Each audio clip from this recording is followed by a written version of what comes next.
Alasan yang bagus untuk menikah apa, Bu? I don't know.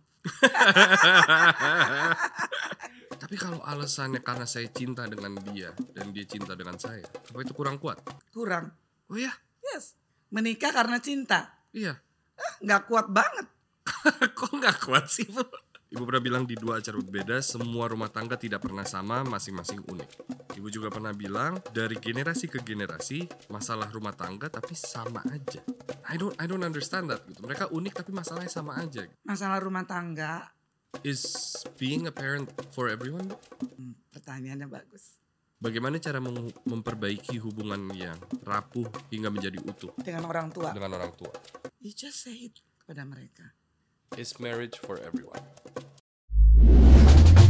Welcome to the Friday Podcast, a melting pot of all ideas and stories. Whether it's the resilience behind a punchline, the humanity behind a policy, or the spark that fuels a masterpiece. In our studio, we pull back the curtain and explore the other side of every story. Because here at the Friday Podcast, we talk, you listen. Ladies and gentlemen, this is your host, Iyas Lawrence. Welcome to the Friday Podcast. Seorang ibu dari salah satu teman baik saya yang minggu lalu baru kita feature, yaitu Abeng Outer.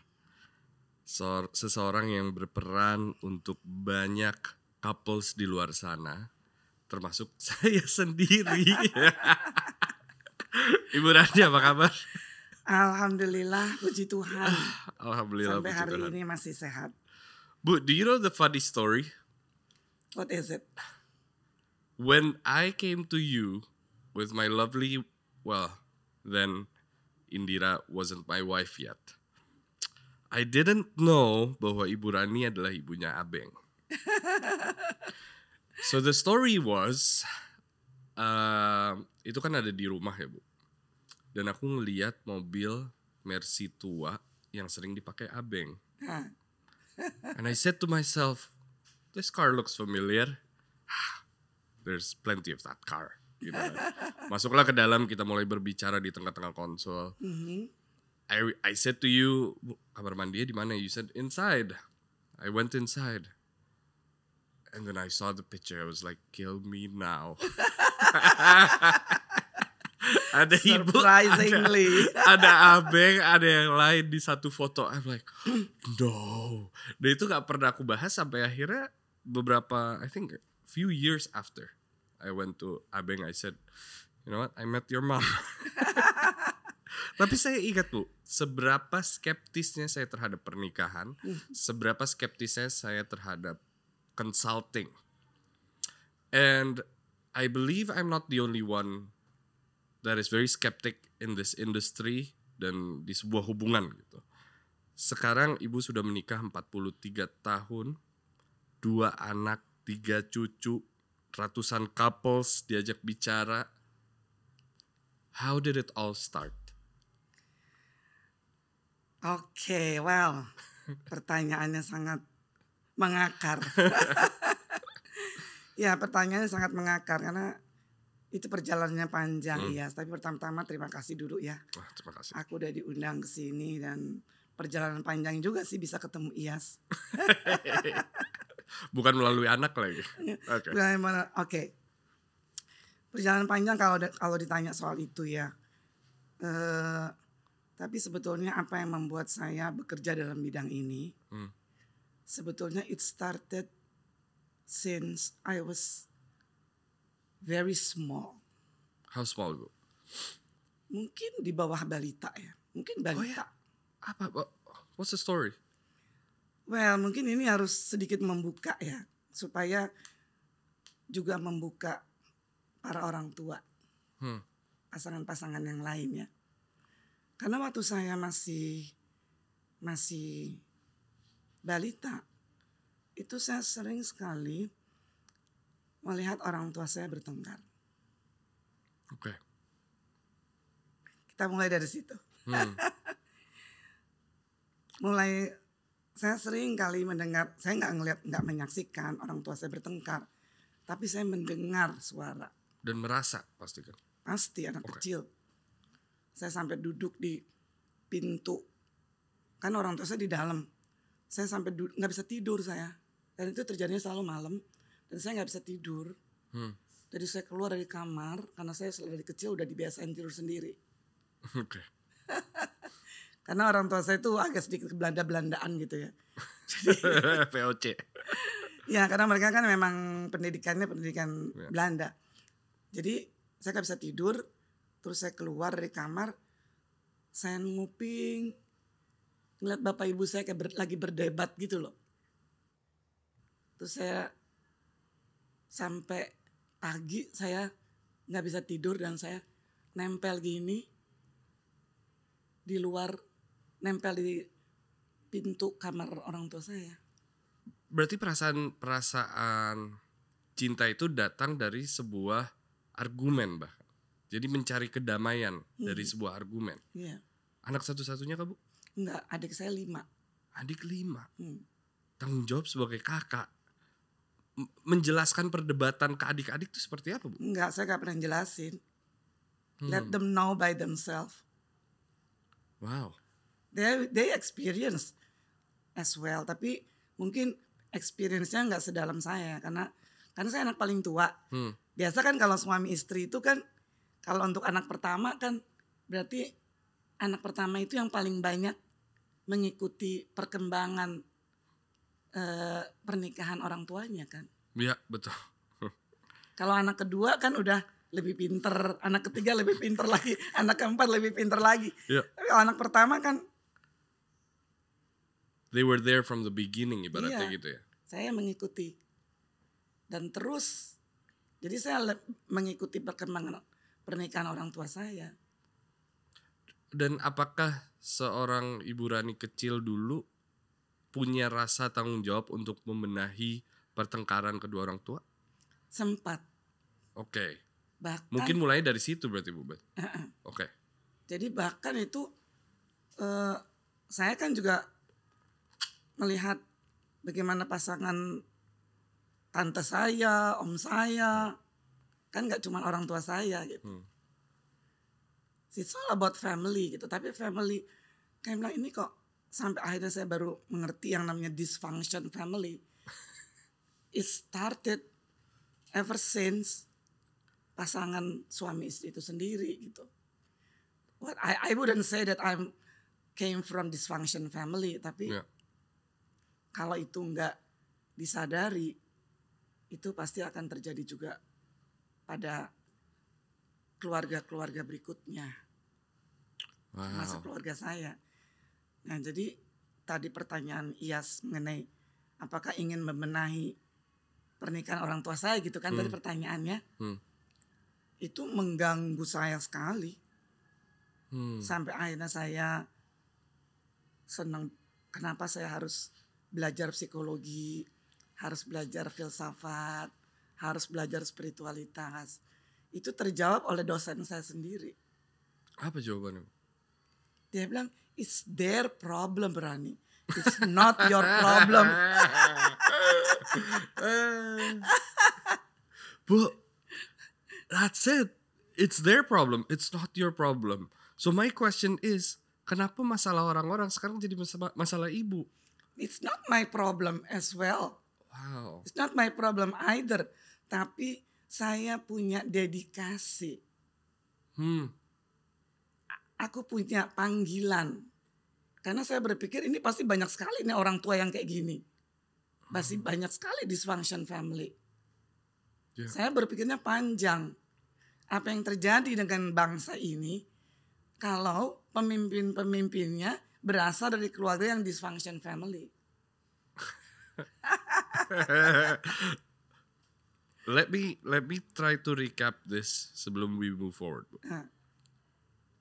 Berarti bahkan sebagai anak bukan tugas kita atau bukan masalah kita ketika orang tua kita memiliki masalah. Betul, tapi masalahnya waktu saya berada di dalam keluarga orang tua saya yang banyak polemik, problematik begitu, kan saya dapat traumanya. Betul, yes.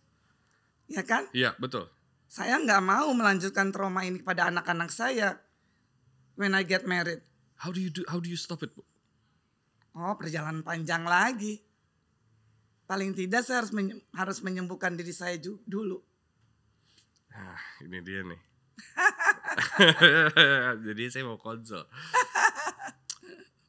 The reason why a conversation about kids belum begitu mendalam di hubungan saya dan istri adalah ketakutan bahwa kita belum bisa menghentikan trauma yang kita miliki dari orang tua kita atau keburukan yang kita bisa lanjutkan gitu. Di luar hal-hal yang mungkin sama fundamentalnya, mungkin fasilitas atau polusi udara atau keuangan gitu. Tapi itu salah satu alasan. Dan saya rasa itu juga sesuatu yang bisa dipertimbangkan atau saya pertimbangkan ketika mau menikah ataupun pacaran ataupun punya rumah berdua gitu. How do you manage to say I am ready untuk sebuah komitmen panjang apapun itu gitu. Oke. Pertanyaannya bagus banget. Ini selalu juga saya yang selalu tanyakan kepada calon-calon pasangan ya. Tapi kalau kamu tanya itu ke saya, waktu itu dulu saya emang pengen menikah aja. Dan itu alasan yang kuat tuh. Ya pengen menikah aja.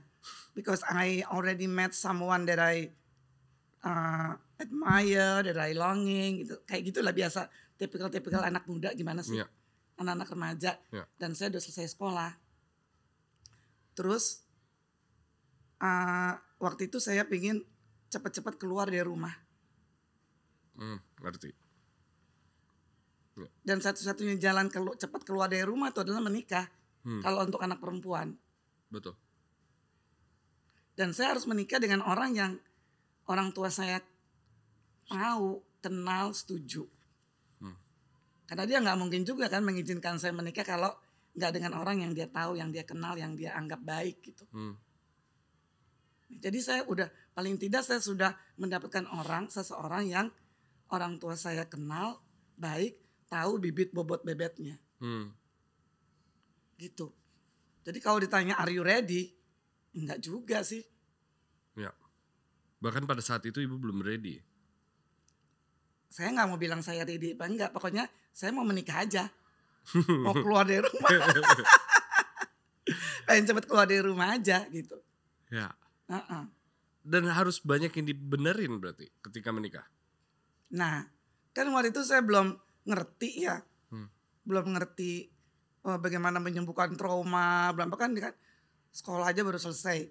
Dan dulu walaupun saya belajar psikologi pendidikan. Tapi kan kita gak bicara soal trauma sampai mendalam gitu ya. Iya. Jadi semua berjalan begitu aja. Nah tapi saya enjoy loh. Sebagai seorang ibu, sebagai seorang istri. Walaupun saya gak punya banyak bekal tentang ilmu parenting. Selain dari apa yang saya pelajari di bangku kuliah.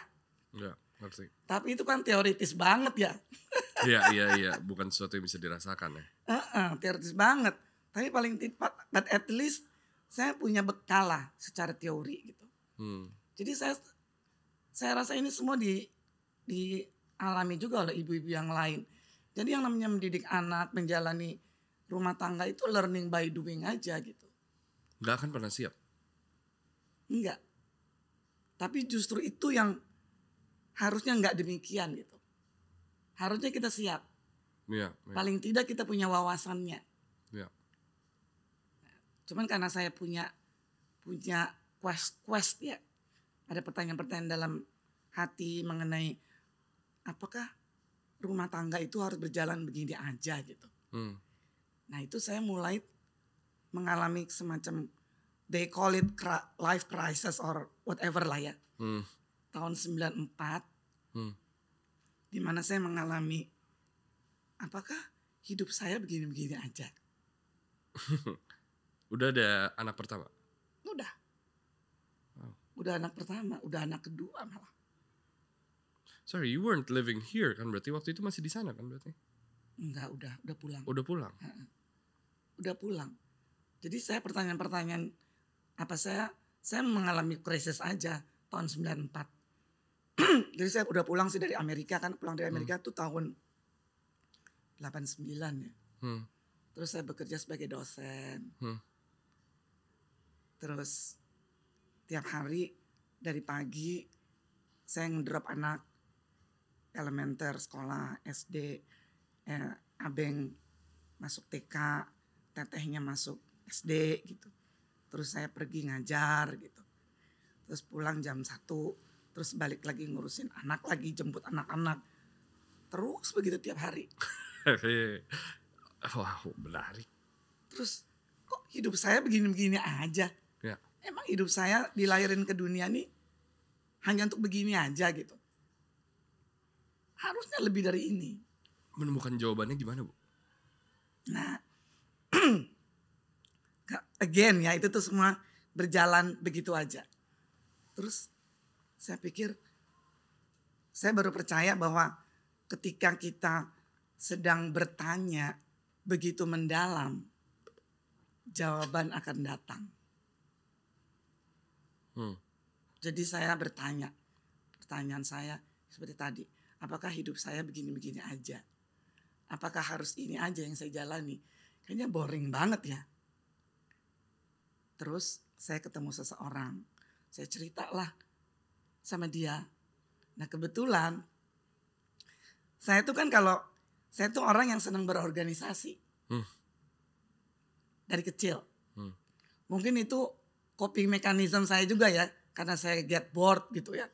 Jadi saya mulailah menjadi ketua parent teachers di sekolahnya anak-anak. Bahkan jadi ketua. Jadi selama anak-anak sekolah tuh, saya selalu jadi ketua POMG. Wow. Jadi saya sering mengundang ahli-ahli parenting itu untuk mengedukasi para orang tua. Sebetulnya mengedukasi saya juga. Iya betul. Akhirnya saya ketemu sama seseorang yang dia kebetulan dekan Fakultas Psikologi di sebuah universitas. Kita tahu universitas besar di negeri ini. Terus saya curhatlah sama dia. Kenapa hidup saya begini-gini aja? Saya bosan, saya pengen belajar lagi, saya pengen sekolah lagi, saya pengen memperdalam psikologi, tapi nggak mau psikologi yang kayak di kuliah gitu, udah cukup, it's enough for me. Terus dia bilang, udah kamu pergi deh ke sana, ke LPTUI waktu itu masih di Salemba. Saya belajarlah di sana. Namanya Psikologi Terapan, Universitas Indonesia, masih di Salemba. Nah, mulai dari situ transformasi saya.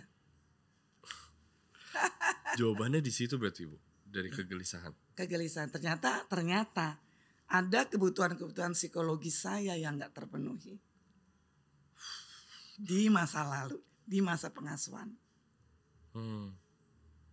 Karena ketidakharmonisan itu, pertengkaran, dysfunctional family itu. Ya. Oke. Jadi mulai dari situ. Nah, jadi saya berpikir mulai berpikir berapa banyak orang tua yang mengalami seperti saya. Wow, menarik. Nah, mulai dari situ. Jadi dari situlah saya terus memperdalam, gak cuma sekedar. Nah, tapi waktu itu saya belajar, sebetulnya waktu itu saya belajar di situ tuh sebetulnya untuk women empowerment. Ya, karena banyak sekali kasus-kasus perempuan. Ya. Women empowerment.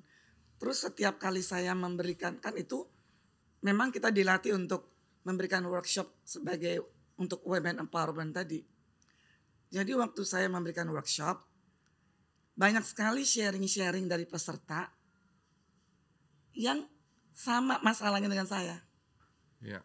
Banyak curhat-curhat mereka yang sepertinya nih kayaknya saya harus bergerak di bidang ini. Jadi kalau kita mau membangun sebuah keluarga yang bahagia, harus dimulai dari suami istri itu sendiri. Bu, saya mau nanya berarti sebelum Ibu masuk ke UI yang di Salemba, hubungan dengan suami seperti apa? Baik-baik aja.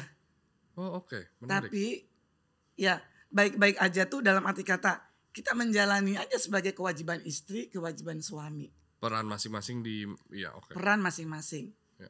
Dan saya merasa itu was okay sih.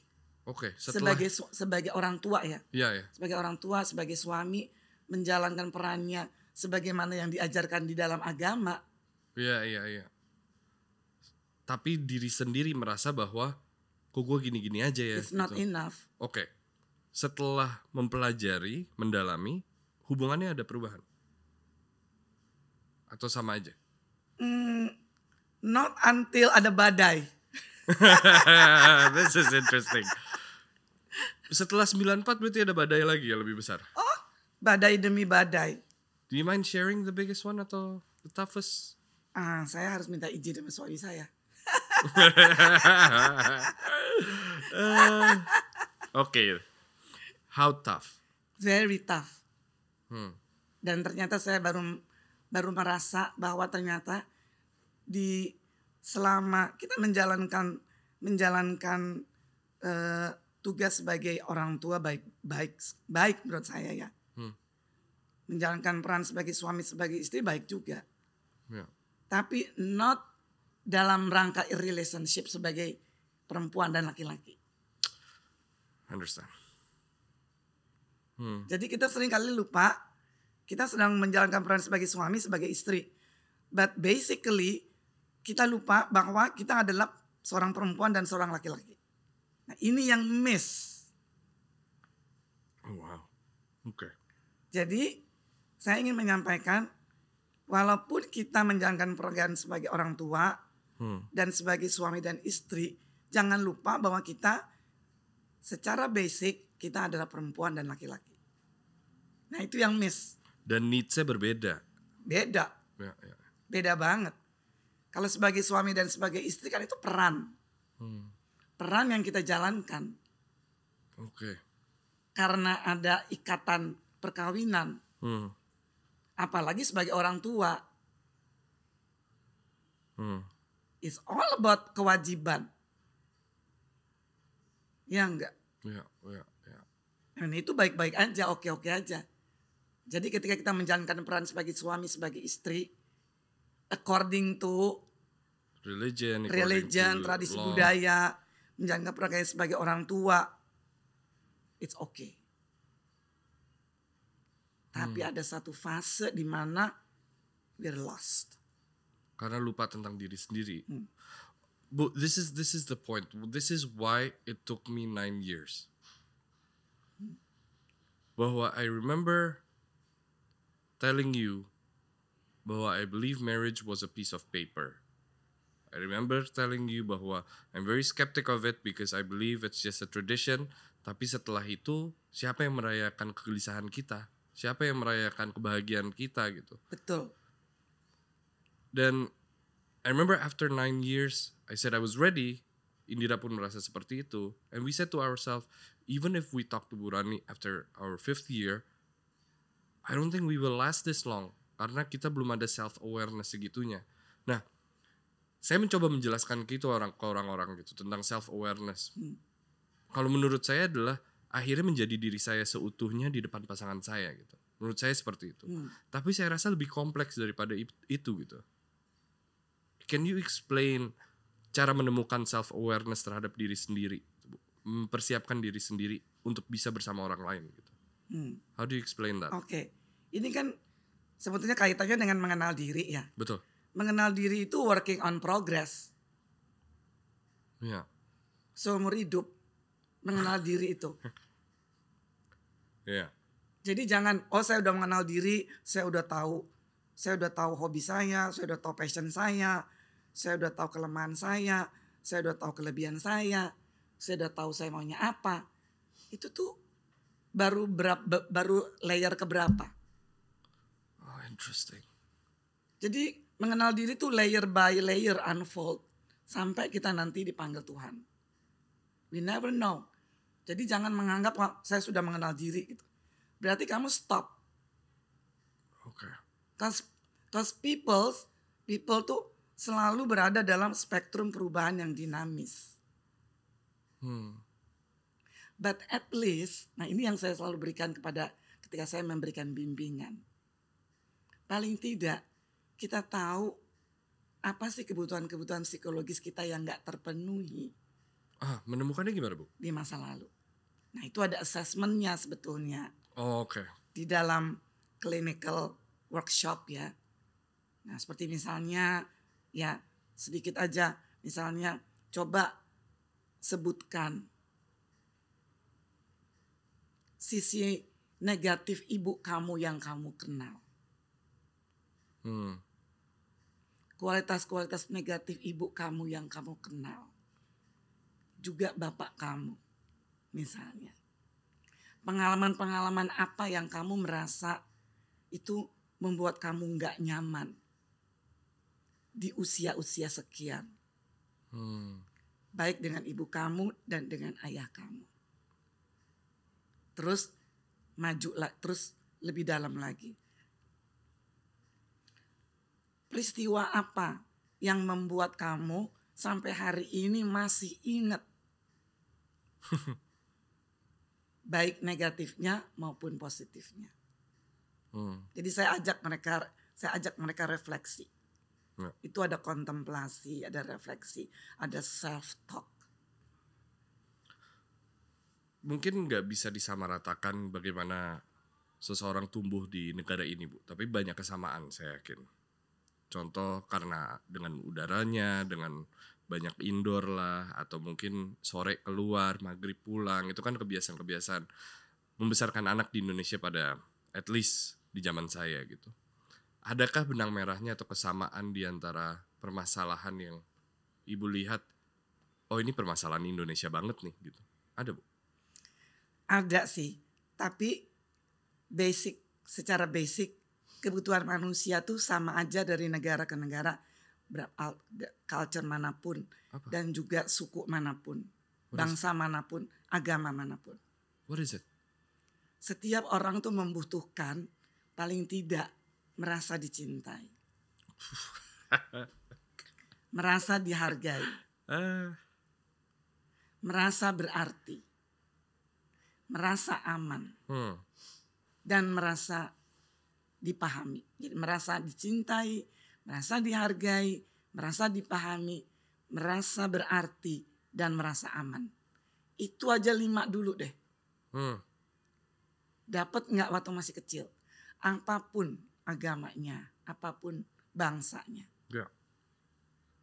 Makanya itu disebut 5 emosi dasar. Ya.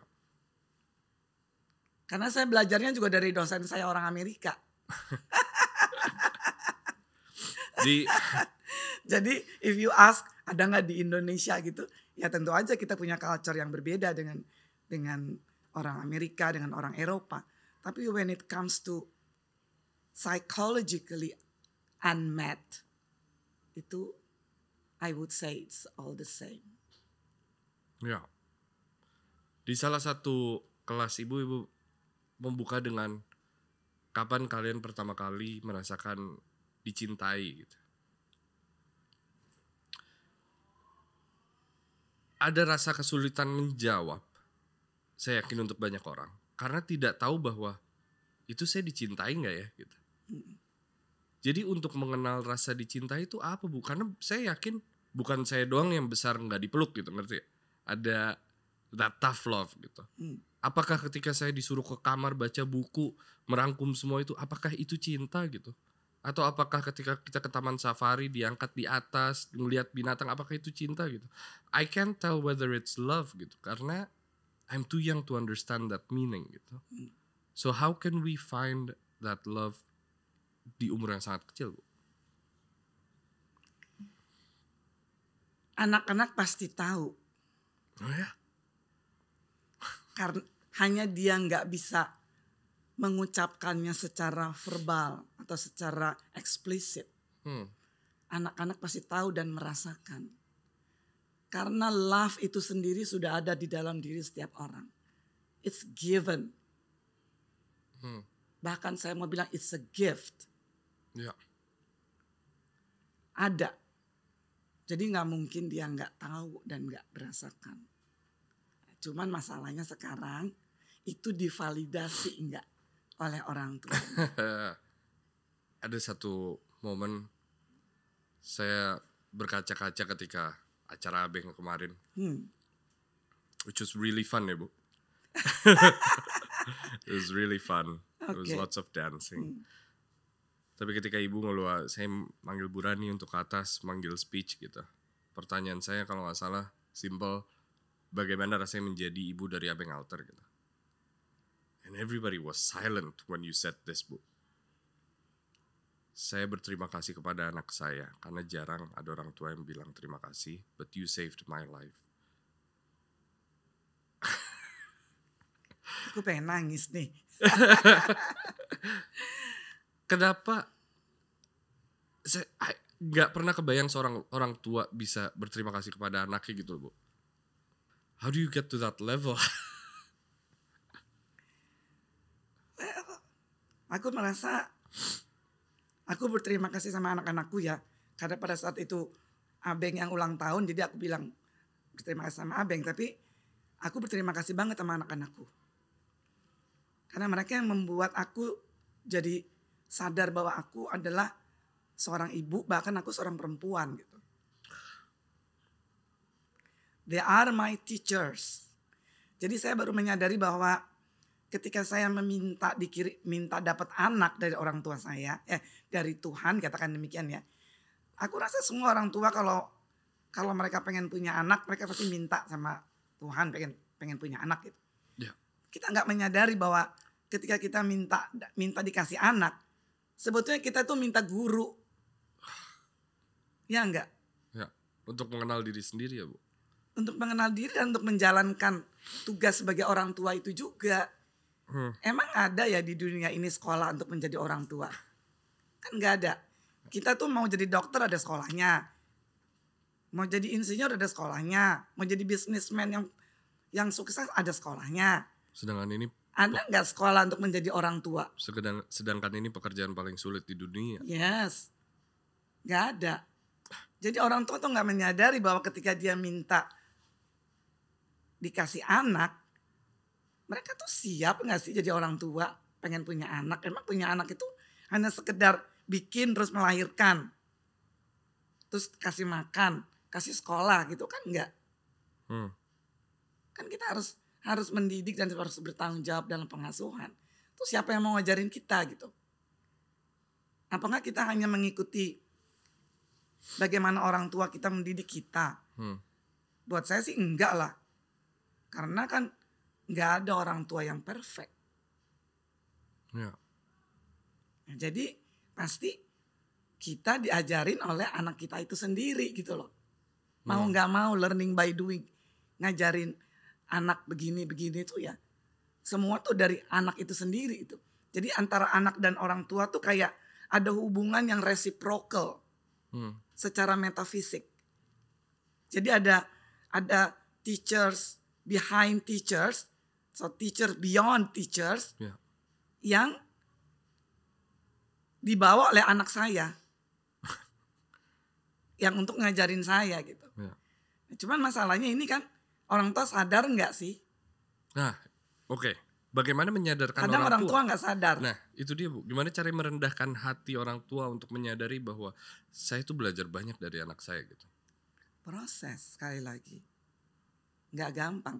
Kesadaran saya ini juga nggak datang waktu itu loh. Iya. 94 udah ada 2 anak ya. Nggak datang waktu itu. Seperti tadi saya bilang sama Iyas, ya saya jalannya sebagai tugas orang tua, sebagai kewajiban aja.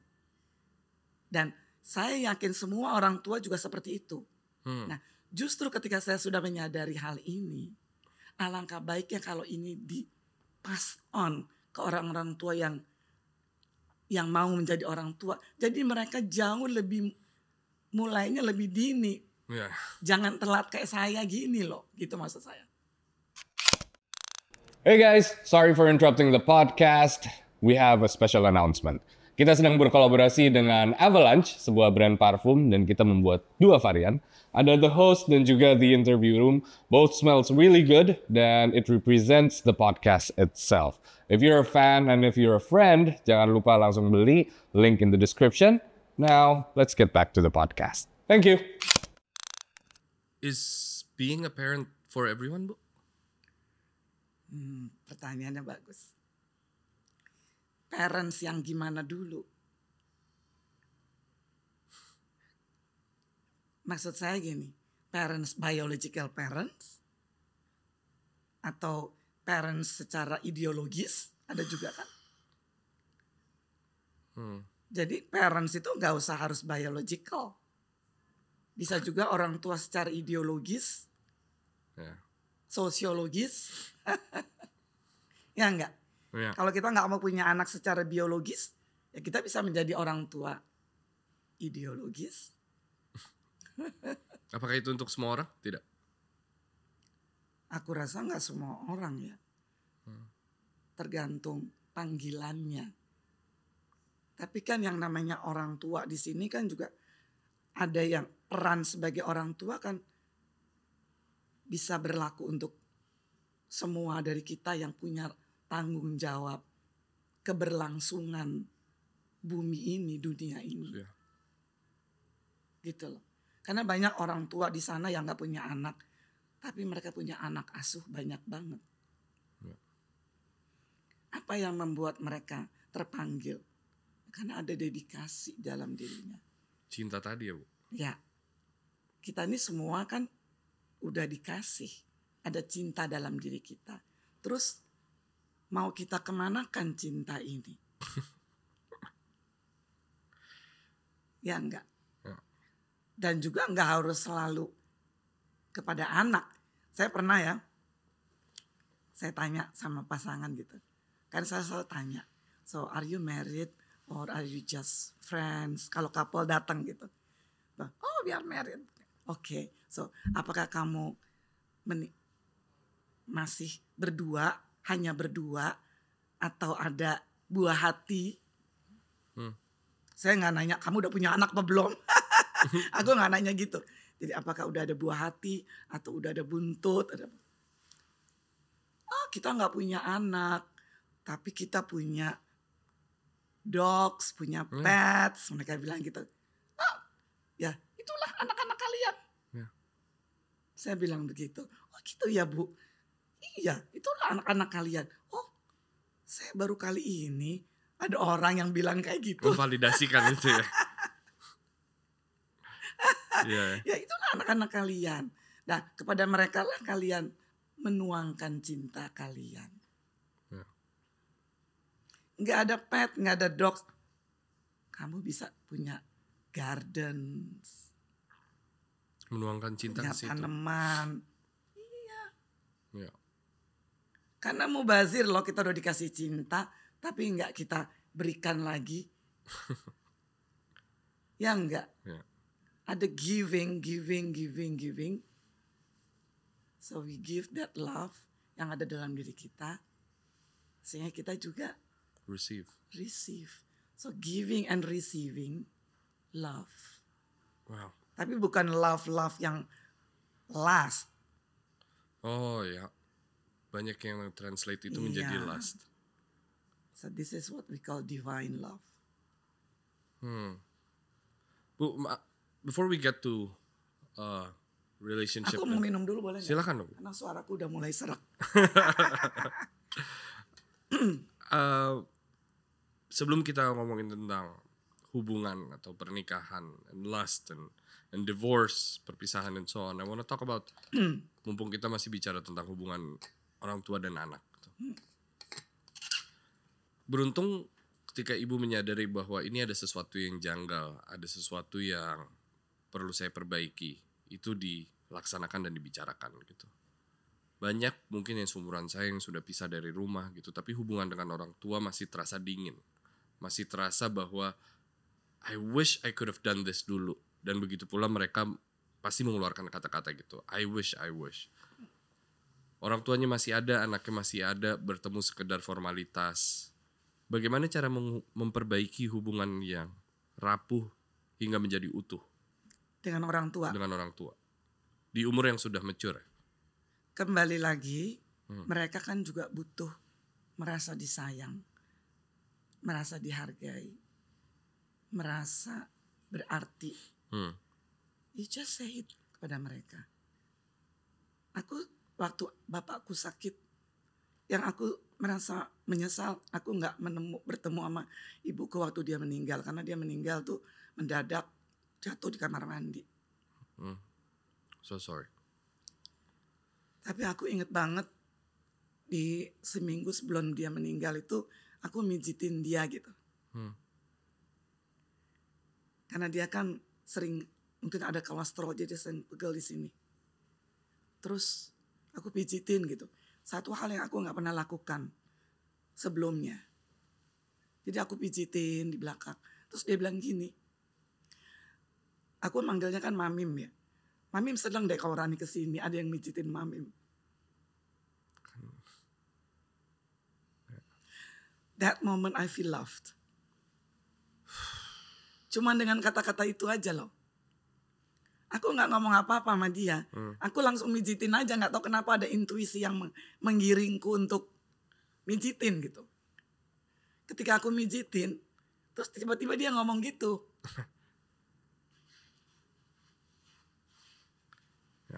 Nah itu sama mama ya. Terus sama papa, sama papip gitu. Nah dia kan ditinggal sama Mamim tuh. Mamim duluan 13 tahun kemudian baru papa gitu ya. Wow. Nah tuh aku sempat musuhan sama dia. Waktu dia mau kawin lagi.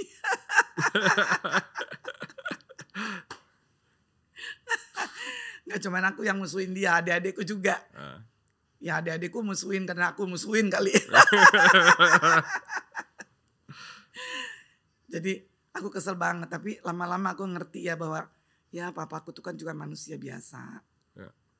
Nah basic kembali lagi tadi bahwa dia ayahku. Tapi dia adalah laki-laki. Nah gitu. Jadi aku mulai menerima lah dia it's okay gitu. Dia menikah lagi gitu. Jadi aku mulailah menerima dia. Di saat-saat dia sakit gitu. Aku selalu datang. Dan aku selalu mijitin dia kakinya. Dia bilang gini. Kamu kalau datang selalu mijitin Papip. Tapi kamu gak pernah meluk Papip. Dia bilang gitu. Kamu cuma mijitin aja kalau kesini. Tapi kamu gak pernah meluk Papip. Nah, so aku tanya kenapa ya aku gak pernah meluk dia. Mungkin karena masih ada anger ya.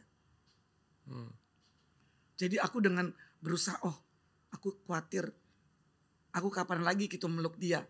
Di saat dia udah dying gitu kan. Cuman ngeliatin aku aja. Kata-kata itu aja yang dia keluar. Aku langsung meluk dia. Karena aku takut gak ketemu dia lagi. Dan di situ perasaan cintanya. Aku meluk dia lagi. Dan dia meneteskan air mata. That moment I feel loved again. Seperti yang aku lakukan sama Mami waktu itu. 13 tahun yang lalu. So it's not words sometimes. That is true love. True love itu gak butuh kata-kata ya. But you can feel it. Jadi walaupun kamu bilang beribu kali bilang I love you, I love you, I love you. But when you don't get the feeling, you don't feel it. Kan namanya aja perasaan. Kamu harus merasakan gitu loh. Sama juga dengan hate. Walaupun kita gak bilang enggak, aku gak marah sama kamu. Aku gak benci sama kamu. Tapi ketika kamu merasa aku kayaknya kok gak nyaman sama dia. Kok kayaknya dia ada perasaan-perasaan yang gak nyaman gitu. You can feel it. Perasaan gak berbohong. Apa itu apply ke kebalikannya Bu, ketika kita ngomongin berpasangan? Perasaan bosan, perasaan benci, perasaan lust terhadap orang lain gitu. Itu kan bukan sesuatu yang bisa dikata-katakan gitu. Gak bisa sesuatu yang aku pengen deh bersetubuh dengan orang lain gitu. Itu kan gak mungkin terjadi gitu. Tapi itu ada sebuah perasaan yang terjadi gitu. Itu apply berarti untuk sebaliknya Bu? Ya apply juga. Tapi tidak bisa dinormalisasi dong hal tersebut. Ya gak boleh dong. Gimana pun juga kan kita harus ada boundary. Tapi lebih baik bilang daripada kamu diam-diam. Ketika kamu bilang, kan kamu udah ekspresi ada kejujuran di sana, di mana kejujuran itu juga mencerminkan kasih sayang dan cinta juga. Aku nggak mau ngebohongin kamu. Ngerti. Oke. Aku mau jujur sama kamu. This is something painful. But I want you. I want to let you know. Wow. Because I don't want to hurt you. Kan itu kalau saya akan menyakiti kamu kalau saya nggak bohong. Kalau saya berbohong sama kamu. Saya berkhianat. Tapi itu nggak bisa jadi validasi bahwa apa yang dilakukan benar. Maksudnya gimana tuh? Nggak bisa divalidasi. Nih gue udah jujur sama lo ya. Jadi gue bener nih gue selingkuh. Itu kan nggak bener juga ya Bu. Oh iya dong. Iya. Jelas. Ya. Tetap aja yang namanya berselingkuh itu nggak bisa dibenarkan. Ya. Itu adalah pengkhianatan. Tetap nggak dibenarkan. Ya. Yang mau saya sampaikan adalah kamu tuh honest dengan apa yang udah kamu lakukan. Bahwa kamu udah menyakiti. Dan setelah itu ada 2 opsi untuk melanjutkan atau memberhentikan. Melanjutkan dan berhentikannya apa? Pernikahannya. Oh iya, tergantung pembicaraan berikutnya. Dan ini butuh waktu. Untuk pasangannya yang mendengarkan pengakuan itu juga butuh waktu kan. Iya. Proses juga. Dan ini kan meninggalkan trauma dan wound ya, luka batin. Ya karena mungkin saya sering melihat permasalahan-permasalahan ketika pandemi, jatuh cinta, mumpung murah, menikah. Setelah pandemi kok mereka udah tidak bersama, yang banyak yang muncul di kepala saya, kok sangat mengentengkan pernikahan ya atau komitmen gitu. Ya kembali lagi kepada, ya memang sih aku ngerti yang kamu maksud. Kok orang gampang-gampang aja melakukan sesuatu di luar pernikahannya ya. Iya. Ya kembali lagi sih itu kepada lust. And they don't respect themselves. Wow, that's a good point. Dan juga mereka nggak punya tujuan menikahnya apa sih. Ya. Kebanyakan dari pasangan-pasangan ya. Kalau saya tanya apa sih? Kalau mereka konseling, terus saya tanya, tujuan menikah kamu dulu apa? And they cannot answer. Apa ya? Ya cuma pengen punya pendamping hidup aja. Ya, kalau soal cuma punya pendamping hidup, kenapa mesti menikah? Ya. Ya enggak? Ya. Apa bedanya punya pendamping hidup menikah sama yang enggak menikah? Ya enggak? Dan basicnya memang relationship, menikah atau enggak menikah tetap relationship. Alasan yang bagus untuk menikah apa, Bu? I don't know. Setiap orang beda-beda loh. Ya? Alasannya setiap orang beda-beda loh. Bu, kalau ada yang untuk menghalalkan hubungan. Oh iya, ada juga pasti karena kewajiban. Tapi kalau alasannya karena saya cinta dengan dia dan dia cinta dengan saya, apa itu kurang kuat? Kurang. Oh iya? Yes. Menikah karena cinta. Iya.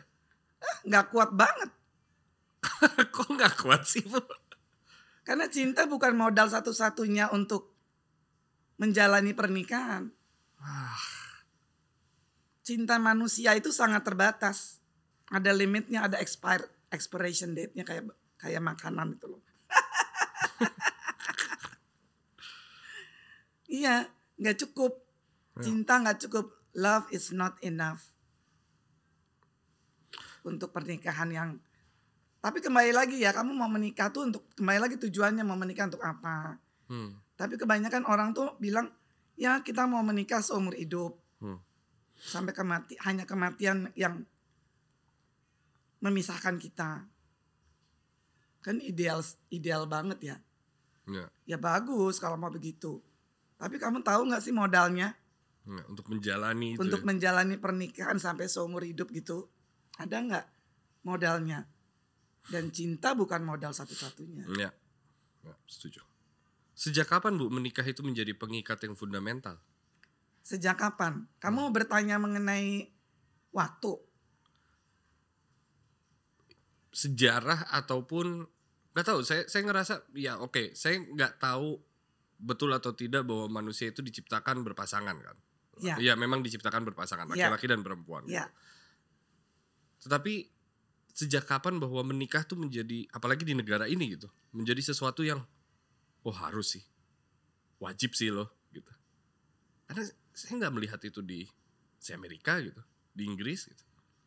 Kenapa sesuatu yang fundamental di sini? Di sini. Iya.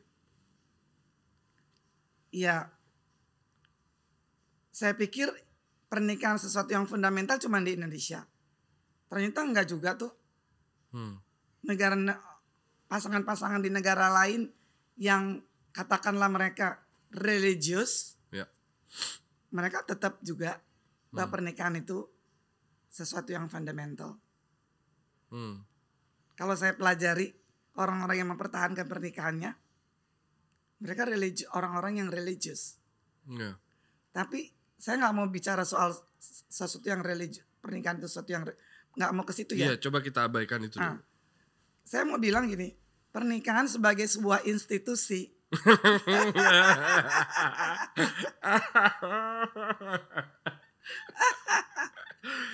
Itu baru dimulai kira-kira awal abad 18. Oh iya? Yes. Sebelumnya itu bukan sebuah institusi. Itu hanya kesepakatan aja dua keluarga, karena anak-anaknya udah memang harus meneruskan keturunan. Jadi nggak ada institusi yang sifatnya ada badan hukumnya, ada undang-undangnya, tercatat gitu, nggak ada. Bicara generasi aja ya berarti. Iya. Jadi itu baru awal dari research saya sih, baru awal abad 18. Bukan sesuatu yang lama berarti ya? Bukan. Pernikahan sebagai sebuah institusi loh ya. Jadi wajar kalau masih banyak kekurangan di sebuah pernikahan di tahun segini. Yes. Gitu. Lebih sulit memulai atau memperjuangkan sebuah pernikahan? Memperjuangkan pernikahan. Maksudnya supaya sustain gitu. Ya memperjuangkannya dong. Okay. Lebih sulit. Ya. Karena banyak modal. Cinta gak cukup. Modal paling besar apa Bu? Komunikasi. Komunikasi is the tools. Ribet ya. Komunikasi itu toolsnya. Apa berarti modalnya Bu? Cinta bukan, komunikasi cuma tools. Macam di buku saya Untuk Apa Menikah. Iya. Di buku saya Untuk Apa Menikah ada 10 value that you have to hold on to. Yes. Cinta hanya salah satunya. Ada toleransi, ada honesty, ada humility, ada cooperation, ada responsibility, ada equality. Wow. Pokoknya ada 10 deh. Ya. Ada empathy. Gitu. Nah terus kemudian kalau nilai-nilai atau value ini udah we hold on to this value. Apa cukup? Enggak juga. Karena kita harus merawat intimasinya. How do you do? Oh ya. Nah, Iya, I understand sih. ya kan? Setelah sekian lama, ya. Ada intimasi yang harus kita rawat. Karena intimasi itu salah satu yang crucial dan tantangannya lebih tinggi dibandingkan dengan kesulitan ekonomi. Really? Yes.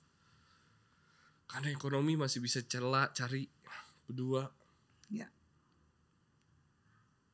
Dan sekarang kebanyakan perceraian semakin tinggi, KDRT semakin tinggi, dan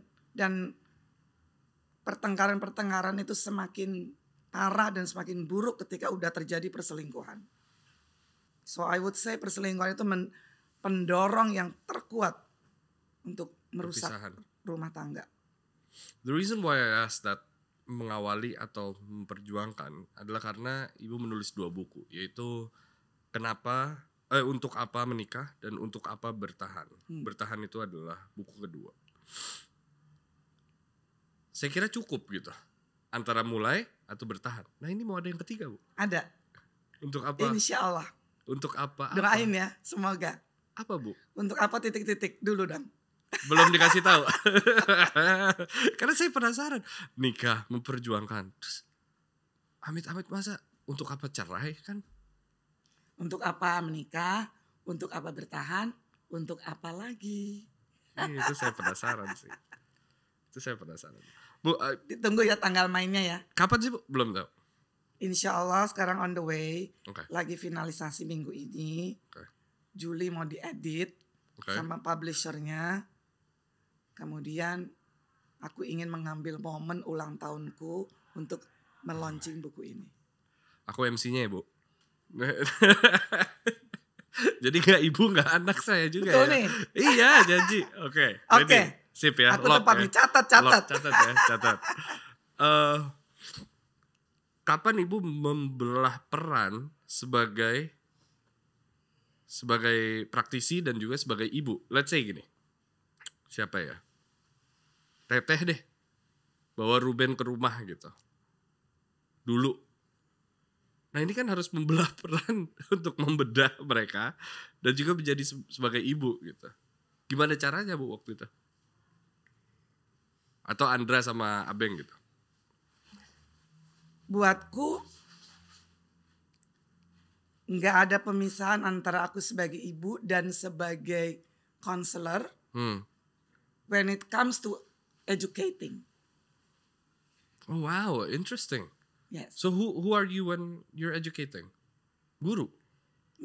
Atau sama aja semuanya? Iya, maksudnya aku harus netral.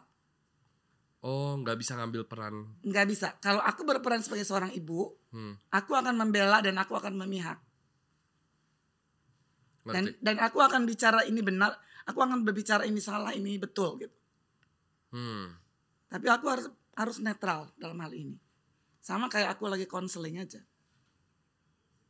Jadi kalau aku misalnya mereka berdua, karena kan dua-duanya kan juga mengikuti bimbingan kan. Ya. Waktu aku lagi membimbing mereka, ya aku anggap mereka tuh walaupun mereka anakku, ya aku anggap klien juga. Jadi aku menjalankan aku sebagai konselor, sebagai facilitator, nggak berperan sebagai orang tua. Walaupun dalam hati Ada sedih. yes, to be honest. Ya. Ada. Jadi katakan misalnya gimana pun juga kan dia anakku. Ya. Aku sebagai ibu kan pengen kelihatan bagus dong kan gitu kan. Iya.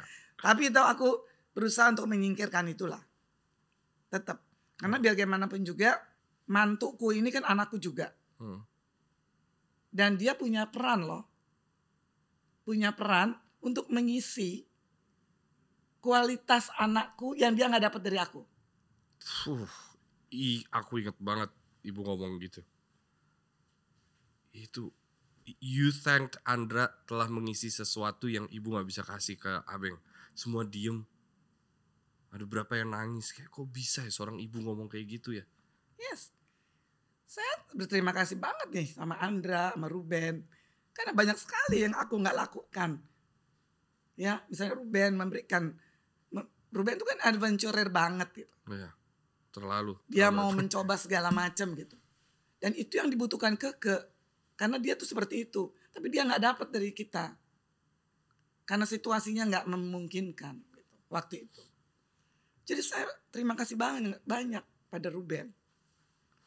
Nah demikian pula kepada Andra.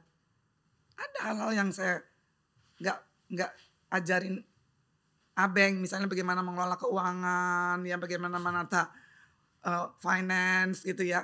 Aku nggak ngajarin dia gitu walaupun bapaknya banker. Iya juga sih. Nah tapi aku lihat Andra pandai gitu ya. Pandai dia. Nah, jadi dia mengajarkan itu kepada Abeng. Ini salah satu contoh aja gitu ya. Bu, dan kita sebagai anak ketika orang tua sudah sisa satu, let's say, kita juga harus menanam itu ya, bahwa kita tidak bisa memenuhi cinta yang mungkin dia butuhkan dari orang lain gitu. Kita nggak bisa sebagai anak memenuhi semua untuk mereka ya. Dan itu Nggak bisa. itu mewajarkan mereka ketika mereka harus mencari cinta di tempat lain ya, dari orang lain gitu. Bukan mencari ya. Saya nggak mau bilang mencari.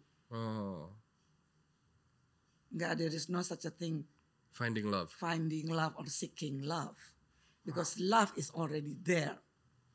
Oke. Kan tadi I told you. Iya. It's given. And it's a gift. Yang bagus adalah, yang menurut saya yang lebih tepat adalah to actualize Iya. that potential love. Iya. Kita mengaktualisasikan gitu. Ya. Nah, kita bisa mengaktualisasikan that potential love or that compassion kalau ada wadahnya. Hmm. Ada wadahnya, ada bowl gitu ibaratnya. Ada cawannya. Ya. Gitu loh. Nah, kita tinggal Menunggu diisi gitu ya. tinggal menuangkan aja Menuangkan. Iya. ke cawan yang siap. Iya. Understand. Kalau cawan ini siap, katakanlah suami kita, istri kita siap menjadi wadah where we can pour that love, it happen. It happens. Wow, that's amazing. Bu, before we end, I have 2 questions. Yang pertama, Ibu pernah bilang di acara dua acara berbeda. I just want you to clarify this gitu. Ibu bilang bahwa masing-masing rumah tangga itu unik,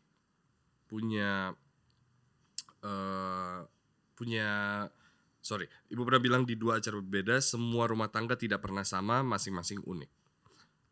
Ibu juga pernah bilang dari generasi ke generasi masalah rumah tangga tapi sama aja. I don't understand that gitu. Mereka unik tapi masalahnya sama aja gitu. What do you mean by that, Bu?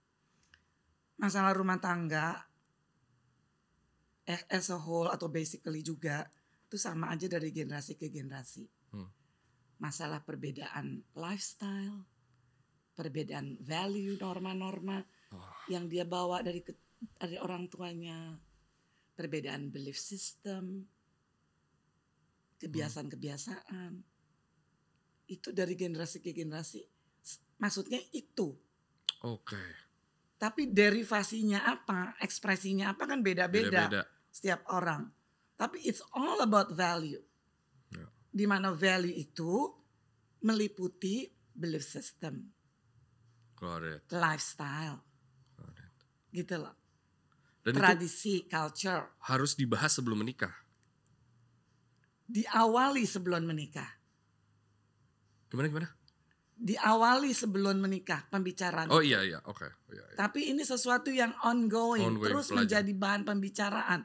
Because value itu bukan sesuatu yang stagnan. That's good. Iya enggak? Iya. Agama aja kan sekarang saya percaya banyak orang pindah agama kan. Banyak orang di tengah-tengah. Iya. Banyak sekali dari kasus-kasus saya. Dari awal saya mau menikah dengan yang sesama muslim. Di tengah-tengah ternyata suaminya atau istrinya mendapatkan enlightenment. Terus saya mau pindah jadi agama lain. Banyak sekali. Iya.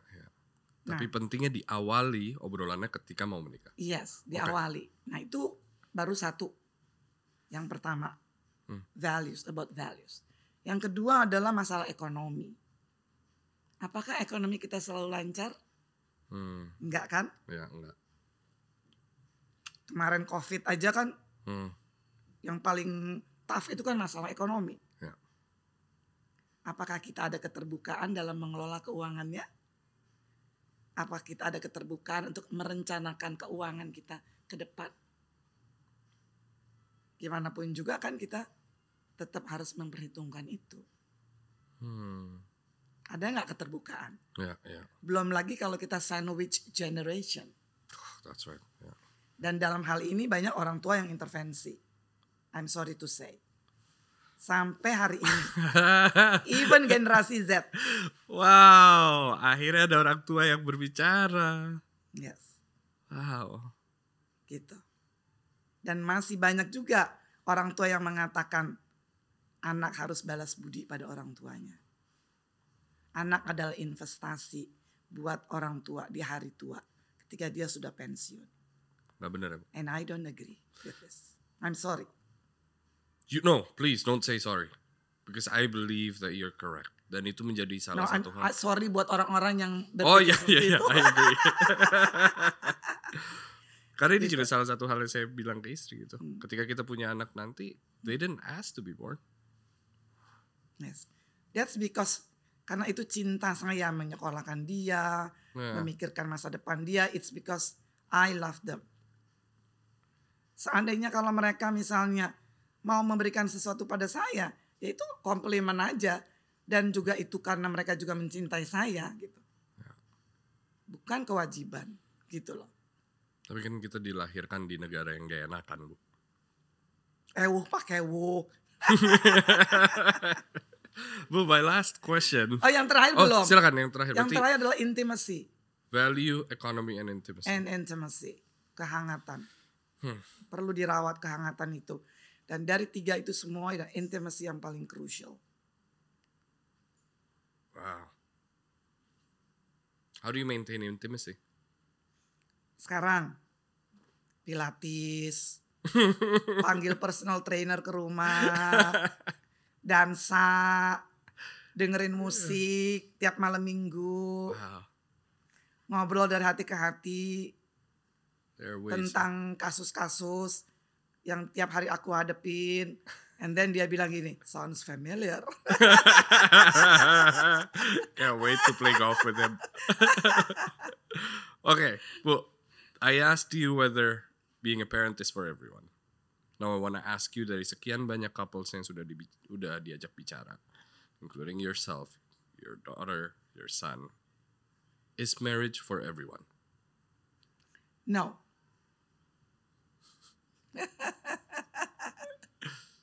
No, marriage is not for everyone.